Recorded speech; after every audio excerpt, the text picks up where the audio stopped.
So when coming to a high-tech greenhouse like this one, sanitation is incredibly important. So the first thing we'll notice as we go through this door is that air curtain there. And so that helps keep the temperature controlled and also pests on the other side of the door. Second thing would be this hairnet. Glamorous. And then last thing is your hand washing station.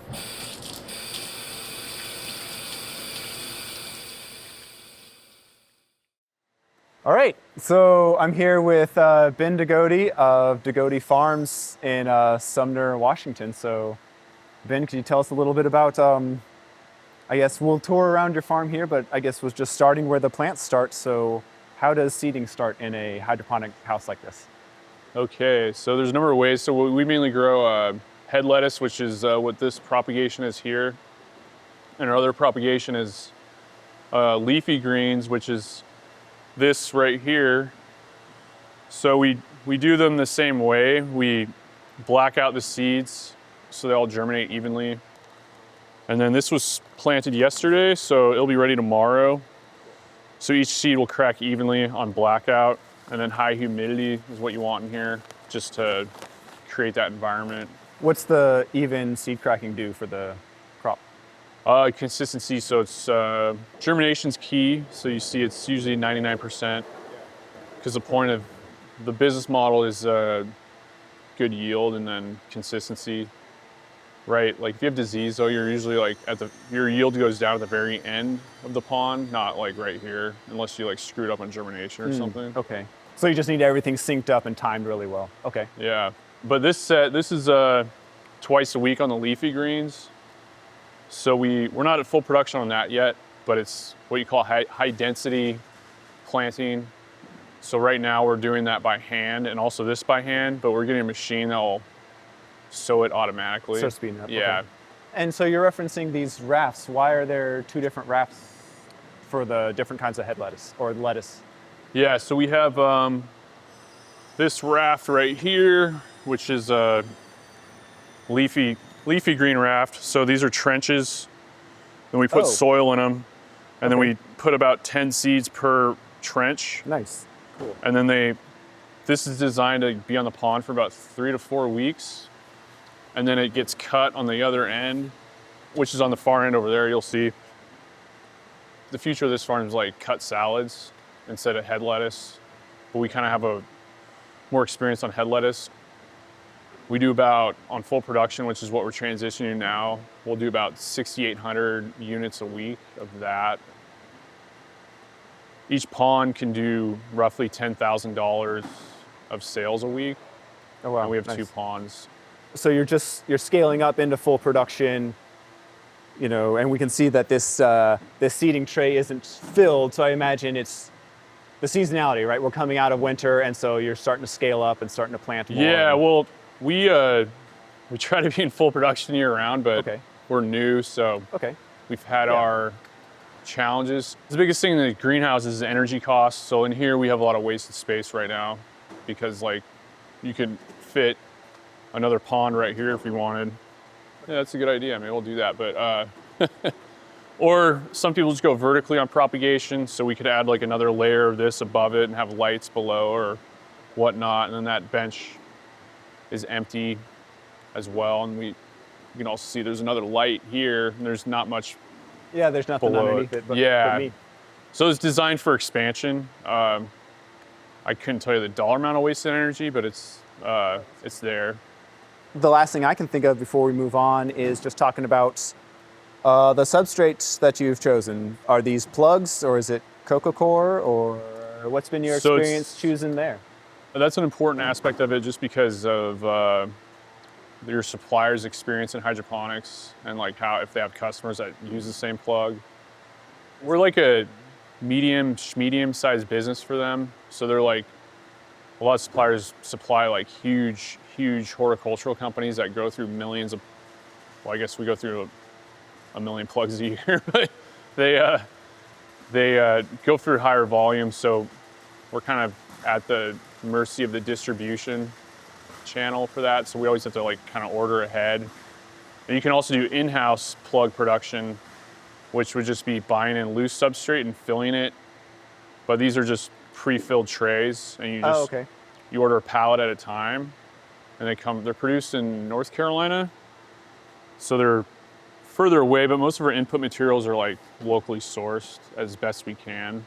But the plug itself is a glued peat, and then it has the glue they use can handle water in a certain way to where it won't dry down as quick. Another supplier has a plug that has a different glue, which we learned dries down. And once it dries down, you can't bring it back to what it was. Oh, and so it's just, just gone. That's an important aspect. So what happened with that plug is that on the other end of the pond, it failed on us just because it just had some issues. So we're working through, you have to work through stuff like that when you first start on the greenhouse, so.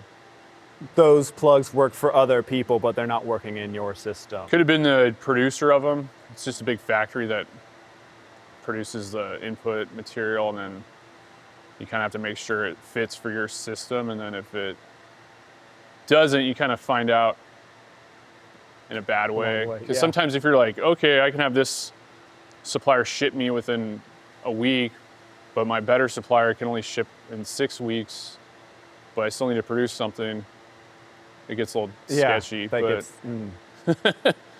Okay.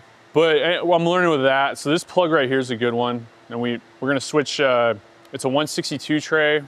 You get better price per tray if you go 162, but you can also go 128. And it's a better plug because it has more mass for the plant to grow in. So we're trialing those two. And then it also needs to sit on the board above the tray itself. Above the tray, okay. Yeah, so that's the thing with the substrate. Sweet. Yeah, thank you for showing us through this seeding here. Let's go see what's next. All right, transplanting. Yes.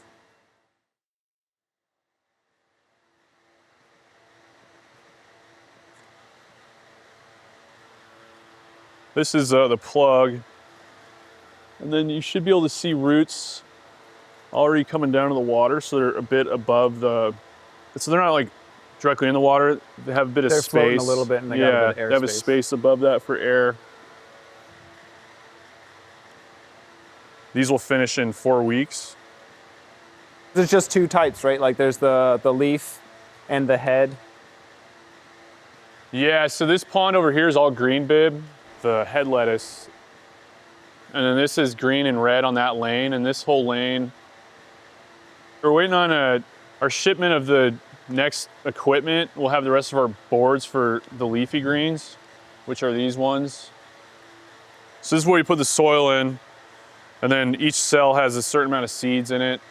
It's called high density planting. Cool. I haven't seen that before, like that style before. Yeah, it's kind of the future of this business. You can do head lettuce, but it's not as popular. People want the salad mix. Yeah. I don't really eat the head lettuce that often. It's mostly for like sandwiches and like food service, I guess. The mist is on because these just got put on the pond today and they're in germination for 2 days. You can have the mist on these for like the first week and then they'll just get pushed forward. So this is the thing right here that pushes it forward. Yeah. As we cut on that end. So you can see that this is younger and then it's older, all the way to the end. So we had a gap in production. That's why there's a blank spot there. You have to keep the pond covered, otherwise algae will grow on it. Algae and evaporation. Yeah. Yeah, and this pond has not been in full production at all.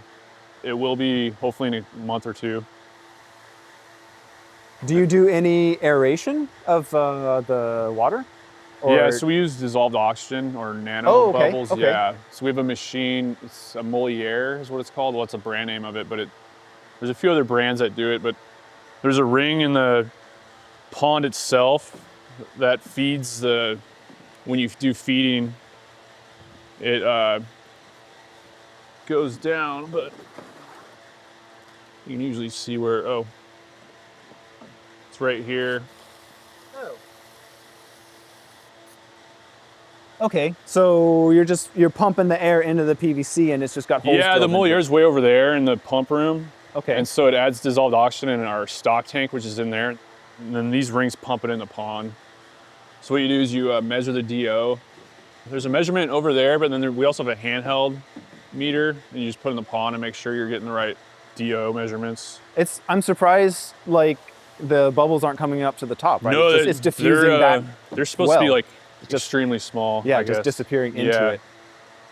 What dissolved oxygen level do you typically run, do you think? 15. You can get it up to 20, but the company, they're like pretty new.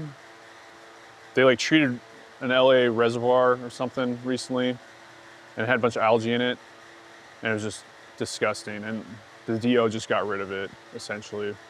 Interesting. Like, okay. Call it magic or something. Yeah, somehow the dissolved oxygen is like a pesticide and well, not an explicit pesticide, but you know. Yeah, it's a nanobubble, so what it does is it creates, it kills the algae and creates more breathing room for the plants. Okay. The good stuff to take over. Yeah, it's a simple way of saying it, right? And you get better yields with it too. But those machines are like $30,000. They're not cheap by any means, but you kind of have to have one to like produce this way in this amount of water. Yeah. Because the moment, if you take... if you turn that air off, like... Yeah, and your DO is going to go down, you're having as much even of a crop. I don't even know how they used to add DO. I mean, it used to just be forced air, which is better than nothing. But or next door we use I forgot the name of it, but it's basically you pump air into it and then it just gets just like a Venturi, fish tank. Venturi, right? Yeah. Like NFTs use Venturis, and then they always have like 12 ppm or something. Do you guys learn about DO in your classes at all? A little bit, yes. It's just a lot of moving parts to like keep up with. We chose this system just because it's not as bad. We still have problems, yeah, but why wouldn't you? It's like running a space station, I guess, is what I like to call it. All the environmental controls, and you're like manipulating the atmosphere and a whole bunch of things, Yeah, so this is where everything starts on this side, and then it basically gets, this lane here is like a 3-week lane, and then everything else is 4 weeks. Just average it out for the year, so. And then so on the other side is, they pull out a lane, harvest it, and then someone's down here and just like pushes everything one step further. You'll see that on that end, it's actually a water canal. So you just put it in that metal canal there and it'll just float all the way to the harvest machine. Yeah, so that's kind of the automated aspect of it, because our old place, you'd have to carry it and bring it all the way to the table. Automation is kind of weird in agriculture because your margins aren't very good and your automated machines are expensive, but I think if you rule out like a process that costs, I don't know, we're not trying to get rid of jobs with it, we're just making it easier for people to do the work, and then just changing up what the job is, Yeah, so you do that, but then there's also someone making sure the machine works and then all that, but usually you're automating something that's really boring and laborious. Yeah. Oh, I can talk about light. Okay. Because this is a light meter right here. Yeah.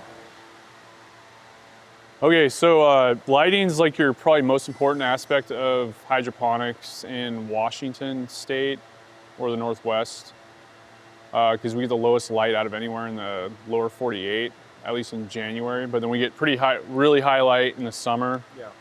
So that's what makes greenhouses awesome, is that we can use the lighting in the winter and then it'll go off in the summer, and then also the heat will go down too, but this is a meter, so it collects light in micromoles. So it's kind of like if you're collecting rain amounts just throughout the day. It'll rain an inch in a day, but did it happen all at once or whatever? Yeah, this is counting like micromoles, like it's basically counting photons. Yeah, yeah. This will shut off when it hits 350 micromoles, so that you only hit that if the sun comes out this time of year. Oh, okay, so this sensor turns off these lights up here. Yeah. If the sun's strong enough. Yep.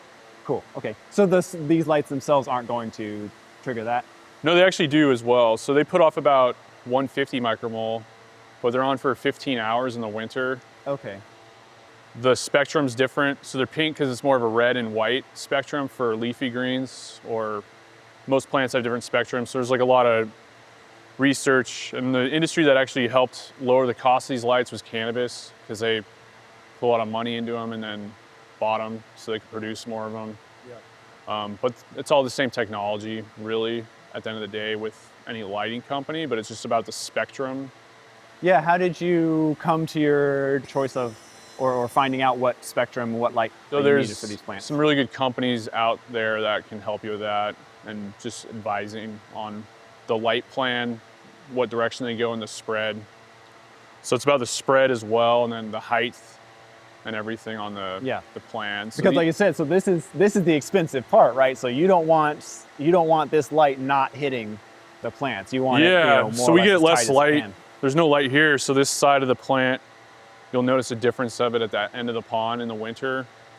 And then the sun here just starts this way and goes that way. So and this house kind of blocks this side further down.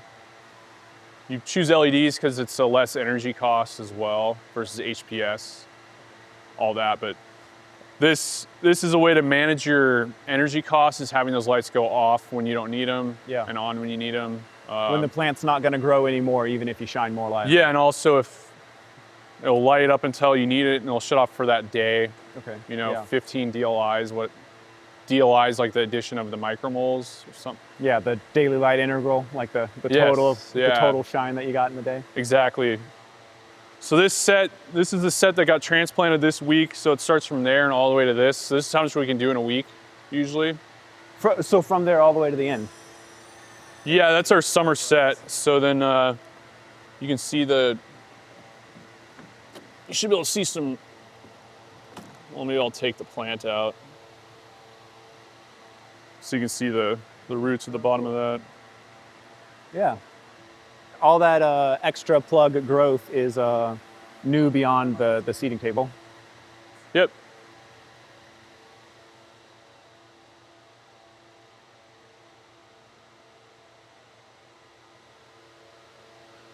And then the other environmental thing in here is we have a shade curtain and energy curtain. So in the winter, it closes at night to keep the heat in. Okay. And then in the summer, it's used to It rolls out to keep it cool. Yeah. I'm noticing, especially after we pulled that plug up, at least on these younger ones, I'm not seeing any kind of algae problem on top of the plugs at all. Yeah, that's probably the DO and just saying, like, it's notable and good, because it's not something anybody else is trying to do. They just usually end up with it. So yeah, I think a lot of that, we sanitize these boards with a Sanidate, and it's a H2O2 or hydrogen peroxide, and that kills all pathogens on it. Okay, cool. Anyway, we can keep going this way. What are these things?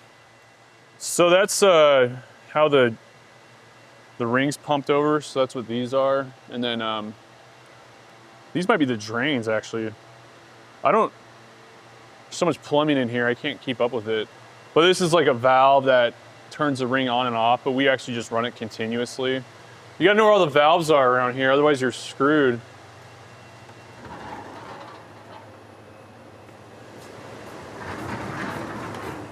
So yeah, you're on one set here that's been on there for 3 weeks, and then 4, and then 5. So we're like in a shoulder season, so they're transitioning from like 4.5 weeks to 4 weeks on the pond, something like that. So this is those leafy greens. That arugula is chlorotic because of our pH. That stuff's kind of tough. It doesn't like the same as the lettuce, huh? It's like challenging, but I can still get something out of it. And it looks really pretty. Yeah, the red's not as popular. It's weird in Europe. It's like standard. Like most of their lettuce is hydroponic in Europe. Western Europe, like France and Belgium and most Western Europe because a lot of the lettuce is just so populated. They don't have a lot of field grown stuff. Okay, so here we are at the other side of the growing ponds. After everything's been grown and pushed down, we get to this end with these full heads of lettuce. Could you tell us again about this trough here? So what we do is it's designed to not walk as far on a labor standpoint. Okay. So yeah, because we I could take just pick this up here and someone could move it to me. Yeah, so like the green bib, for example, you can just, well, you'll pick it up and this will be full of water. So this is what the roots look like, and then we'll just go in here and cool. down the lane. Yeah, okay, so this is simply harvesting. You're just pulling it up. Yeah, you're just harvesting. And then it gets sent off to other people to harvest, like. Yeah, in the other room. Okay. So it's separate, and then. This is the first half of the harvest, just simply getting it out of the water. Yep, and then okay. right there is processing. So you have, so these go in clamshells. Just you take it out of the board rather, and put it in a clamshell and package it. Same with this lettuce here, and then behind you is the cut lettuce. So that actually gets cut on the far belt over there, and gets bagged up and put in the cooler right away, and then it gets packaged in the cooler, so there's no like cold chain problem or whatnot. So, do you get much field heat in this crop? Field heat? Like you don't have to really. So like soil grown, and you're harvesting it from under the sun, and everything's getting hot, and you've got to get it to the cooler really fast so that it doesn't degrade. But I imagine, I mean, obviously, it's going to be warmer in here during summer, but I guess does your lettuce actually get that hot, especially resting, in a pool? No, the water temperature being like the same for the most part, it's pretty ambient. Okay. That's kind of what it reacts to. But then we go in the morning, like 6 a.m. Yeah. When we harvest, so they're more turgid at that time. Sure. Okay. And it can happen kind of smooth and quick because of this whole. Just pull it up, set it in the trough, and it's out. It's off. It's not. You don't put it on a truck and then drive it back to the farm and any of that stuff. It goes done. to there, and then in the cooler's just right there. Yeah. Wow. So it's pretty quick. Yeah. Quick and easy. Because the quicker you cool it down, the longer it lasts. Yeah, exactly. Is what they say. So, or from what I know. Yeah. Sometimes you get a bit of a crop failure, as we see some of these holes. Is it vital that someone intervene and pull it out of there so it doesn't spread, or is your treatment program otherwise usually enough to kind of keep those kind of things in control? Yeah, good question. So so this set right here is, so this is that plug that with the glue, and it's a bit packed. It's the same size tray as that one, but they packed it too deep, so it sits below the float. So towards the end of the crop, the bottom leaves will they just get wet and they just turn into white mold. Scatotolia or something's the word for it. It's like leaf drop. So you'll see at the end there's some dead heads, but I do have fungicide at the moment, so we'll see what happens. Yeah, so you can see this. So then there's Pythium on the roots. Yeah, okay. The DO, it treats them for Pythium. It keeps the disease down. And Pythium is like your worst nightmare in your water. Yeah. Mm. But these are scheduled to be ready. So you can see all the other roots are good. Yeah. Yeah, so it doesn't seem like it's really spreading. Like that one somehow went down. But there's something weird going on with this set. They have a little bit of chlorosis there. And I think it's from environmental. It's not from the fertilizer. I want these to finish by Monday. They grow pretty fast the last 3 days, so we'll see what happens. Since we're talking about the harvest a little bit, is there any concern or caution that you take for the nutrient solution potentially dripping on the other crops or like a food safety aspect? Yeah, so you're lifting this up and you're moving it over here and it's all drippy and wet. How much you don't want to, when you take these off, you want to put them on a certain way to where you don't get water on the leaves. Okay. So the actual like right before an actual harvest, it's a fairly detailed and careful process. And yeah, ideally your water, we test our water for E. coli and pathogens, and you're not supposed to have it in there, but the main goal of hydroponics is to be clean. Yeah. Nothing touch it, or no water touch it rather. No overhead irrigation. I know on that end we get a mist system, but it breaks down by the time it gets down here. Right, yeah. That was weeks ago. And so there's no post-harvest water that we use to like clean or clean the product or anything. So there's probably a dropper here that get on a leaf, but it's not, it's all tested and everything. Okay. And all that. And then I'm biased, but I never wash this stuff when I eat it, but yeah. And that ends up like being probably one of, you know, the value arguments you're making as you're selling it, right? Like this is very clean produce. I mean, obviously you've got the organic certified houses over there, but like, yeah, just a really clean produce, you know, don't even have to wash it. And that's yet more water savings, right? Like where other, you know, like for example, the soil-based farm that I worked at, we double or triple washed all the lettuce, which is a bunch of water, you know? Yeah, did you guys, what kind of water did you use? It was potable water. Yeah, did you guys have to for test the it or rinsing. anything? You test it and stuff, or? Yeah, it was like, it just had to get rinsed because it was soil based. So like the lettuce you had soil was on the just actual dirty. leaves, yeah. Yeah, it was just dirty. So we were putting it in like these bins and just bubbling them and rinsing, just a huge salad washer. Yeah. Obviously, hydroponics is quite water efficient, using a lot less water for the comparable crop yield compared to soil based. But at some point you do have discharge. So like what do you do with like wastewater? Like runoff or? Yeah, like runoff or waste, or do you ever drain a pool to clean it, or is there any time that? A lot of growers can hold on to the same water for like 5 years. Okay. It goes down on its own. Yeah, like evaporation. Yeah. And of course you're harvesting it out with the lettuce and you're having to refill it, but it goes on the ground here. But we actually collect rainwater, and we treat the rainwater with UV as well. Oh, wow. Okay. And then any runoff we have just goes to the rest of the farm. So we have flower production on the farm. Okay. And we can use it there, or okay, so it just becomes irrigation grass. For like your in-soil. Yeah, stuff. or just like your pasture or something. Okay. I don't have a pasture yet, but I would like to have one. Okay. And it's fertilizer water, so it's completely fine. All of it's labeled for field use. So, but yeah, that's a big thing is runoff. So we don't have any runoff with the farms in the neighborhood. May or may not have runoff. I don't know, but contaminating the watershed. It's like you're not contributing nitrates to anybody's well. So not to take us out of hydroponics, but as just a comparison, in the soil-based farm that I worked on, the water that we drank on farm was from our well, and you stop drinking it as the season comes on because you could start tasting like how enriched the water became. And where was that at? Was it in Oregon too? Or? Yeah, it was here in Oregon. It was. I probably shouldn't name a farm, but it was someone I worked with before. No, that's. I know, like in regenerative agriculture, it's kind of like the same concept as hydroponics. Is you have different. Well, it's all about input materials and like what.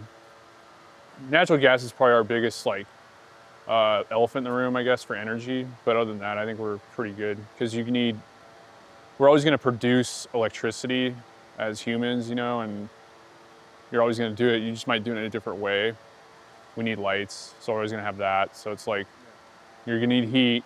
There's different ways to produce it. We'll get there eventually, but at the moment we're kind of tied to natural gas. And it's just, and you're improving things as you can. Like you're already doing better with water and yeah, and the biggest thing is like zero waste. So I know I have some, and I don't know what the yield is in field production for head lettuce. We go by units in this pond and then weight over there, but in a way that the leafy greens is a bit easier because you produce it quicker, so you have less disease. If you ask any hydroponic grower, like growing this is actually the hardest out of anything. It's like less, there's only a few varieties you can use that are bred for hydroponics. Yeah. And then you have tip burn and whatever else issues in there, but this should be, avoiding those issues to have like less waste rather. By like choosing your cultivar, like yeah, and just being a good grower. Yeah, holding yourself accountable to like not messing stuff up because you're producing food, and food waste is, you know, a real thing. Yeah. In the world or America for that matter. Yeah. But, both. We do donate everything that we don't sell, so the stuff we package anyway. But at the same time, we're in a capitalist society, so you are running a business, so you have to make good business decisions based off that. So sometimes you overproduce to sell it and go from there. So that's a different subject. It's another video, another time. Yeah, but yeah, the main goal here is like zero waste, a good paying job, and producing something locally, and just lowering that travel time for your products, less people on the road, because we can deliver within 20 minutes to distribution centers in just a smaller truck. And yeah, we'll drop in the bucket, I guess, for helping out. Yeah, but also being, you know, a model and example and something that can be replicated, so. Yeah, so this set is coming off pretty good. There's some weird stuff going on, but I don't know. Anything you notice? No, what I notice is like a sea of green. Yeah, it's all pretty even. It's pretty impressive, Yeah. pretty cool, pretty sweet.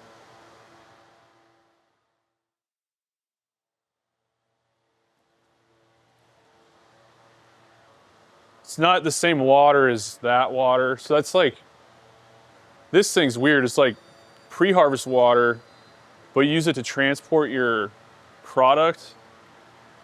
But the water that we use is, it's recirculated. So it recirculates in this pit down here, and it's all rainwater. So it just recirculates on this thing, and then it goes down. Oh, this is a waste belt right there. Yeah, I did see the outside of that.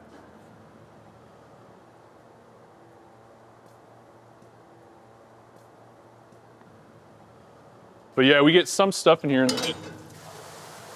This is for cleaning, and then it goes, then you control the height so it gets up here and then goes that way. Okay, and so one of these spots people are pulling off heads. Yeah, the spot before the blade. And then down, if it's the cut lettuce, it just keeps going and gets cut off. Yeah, up that belt right there. Okay, cool. But yeah, you get the right height, and then it'll go up to here, and then it goes up the belt there. Very neat.